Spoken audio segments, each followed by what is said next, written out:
El 6 de agosto de 1945, a las 8:15 de la mañana, el tiempo se detuvo. Hiroshima no fue bombardeada, fue evaporada. En una fracción de segundo, decenas de miles de cuerpos humanos desaparecieron, dejando solo una sombra grabada en el pavimento. El infierno no se imaginó, cayó del cielo. Esta es la historia que no te contaron en la escuela. Dale like, suscríbete y quédate hasta el final, porque lo que estás por escuchar no es solo parte de nuestra historia, es un recordatorio de lo que el ser humano es capaz de hacer y de sufrir. Entre los escombros calcinados de Hiroshima y Nagasaki, no solo se extinguieron vidas, también emergieron relatos humanos que sobrevivieron al fuego, a la radiación y al olvido. Los hibakusha, término que designa a las personas afectadas por las bombas atómicas, no solo cargaron con cicatrices visibles, sino también con el peso de una memoria insoportable, que transformaron en testimonio, en advertencia y en un compromiso con la paz. Sus historias, profundamente personales,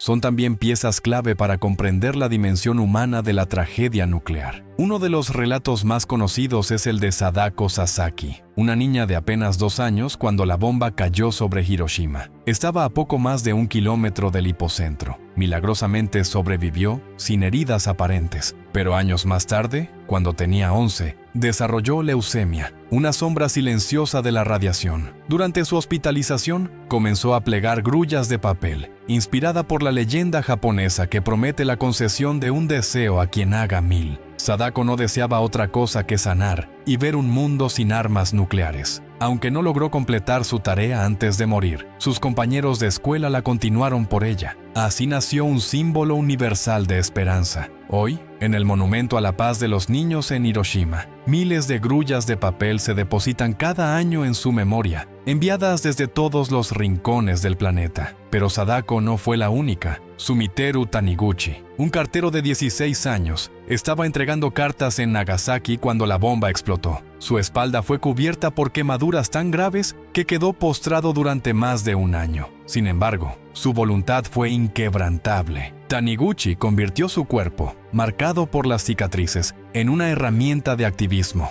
Mostraba sus heridas en conferencias internacionales, en entrevistas y ante políticos, con la esperanza de que nadie más tuviera que vivir lo que él vivió. Su vida fue un manifiesto viviente contra el uso de armas nucleares. Hasta su muerte en 2017, se mantuvo firme en su misión. No más Hiroshima, no más Nagasaki. También está la historia de Kikue Shiota, una madre de 4 hijos. Cuando la bomba impactó Hiroshima, ella estaba en casa. Sobrevivió, al igual que sus hijos, pero en los días siguientes fue testigo de lo indescriptible. Personas desfiguradas, la piel colgando en jirones, caminando en silencio por las ruinas. Su marido no tuvo la misma suerte. Murió en la explosión. Años después, Kikue comenzó a escribir un diario. No buscaba literatura, sino documentar el dolor, la pérdida y la lenta reconstrucción de una vida entre cenizas. Su relato se ha convertido en una de las fuentes más conmovedoras para entender el lado humano de la tragedia. Una voz sencilla pero devastadora sobre cómo se sobrevive, aunque a veces sin saber por qué. Estas crónicas no solo narran la destrucción, son retratos de la resiliencia. Los hibakusha vivieron con miedo, con enfermedades, con rechazo social, pero también con una claridad extraordinaria. Sabían que sus historias podían evitar futuros horrores. Algunos, como Tatsuichiro Akizuki, médico en Nagasaki, documentaron meticulosamente los efectos de la bomba en sus pacientes: cuerpos quemados, pérdida masiva de cabello, hemorragias internas y una enfermedad hasta entonces desconocida, la radiación. En sus cuadernos, Akizuki no solo detalló los síntomas, sino la angustia, la impotencia y el coraje que observaba en cada uno de sus pacientes. El dolor, sin embargo, no terminó en 1945. La radiación se infiltró en la tierra, en el agua, en el cuerpo de los sobrevivientes. En los años siguientes, los casos de leucemia y otros tipos de cáncer se multiplicaron. Algunos hibakusha desarrollaron afecciones genéticas y el temor a transmitir malformaciones a sus hijos se convirtió en una carga emocional constante. Aunque los estudios científicos no confirmaron un aumento significativo de defectos congénitos en los descendientes, la maldición atómica pesó como una condena silenciosa. Incluso décadas después, los hibakusha eran discriminados en Japón.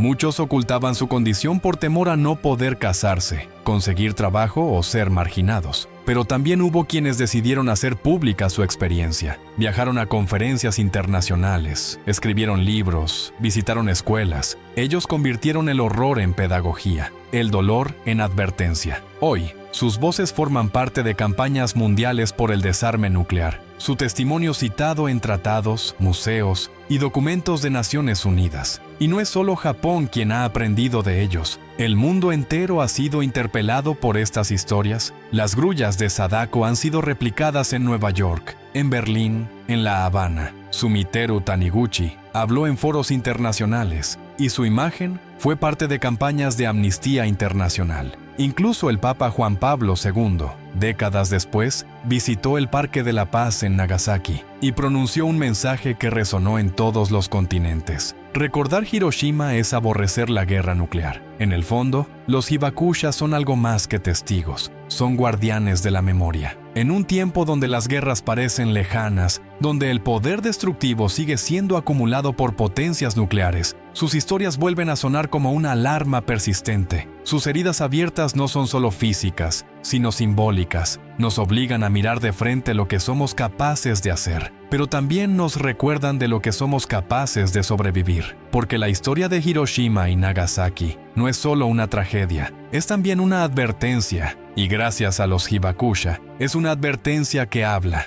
Escuchar a los hibakusha es más que un acto de memoria, es un deber ético. Ellos no solo relatan lo que sucedió, sino lo que no debe repetirse jamás. Cada cicatriz, cada pérdida, cada silencio convertido en palabra, nos invita a repensar el costo humano del poder desmedido. En sus voces no hay rencor, pero sí una claridad feroz. Lo vivido en Hiroshima y Nagasaki no puede ni debe olvidarse. En un mundo donde el armamento nuclear sigue existiendo y donde las tensiones internacionales aún amenazan con reactivar viejos miedos, sus testimonios son un faro moral. Nos recuerdan que las cifras, cientos de miles de muertos, millones de vidas alteradas, no son abstracciones, sino nombres, rostros, familias. No se trata solo de historia, sino de futuro. Muchos hibakusha han fallecido, pero su legado sigue latiendo en documentos, monumentos, libros, museos y, sobre todo, en las conciencias de quienes deciden escuchar. Porque la paz no se construye únicamente con tratados, sino con memoria, con empatía y con la decisión colectiva de no volver a cruzar ciertas líneas. En sus voces, el horror se transforma en advertencia, y esa advertencia sigue vigente. Escucharla es el primer paso para no repetirla. Así que no olvides dejar tu pulgar arriba, compartir y comentar acerca del video. Recordaremos para siempre esta tragedia, como un vivo ejemplo de lo que somos como raza.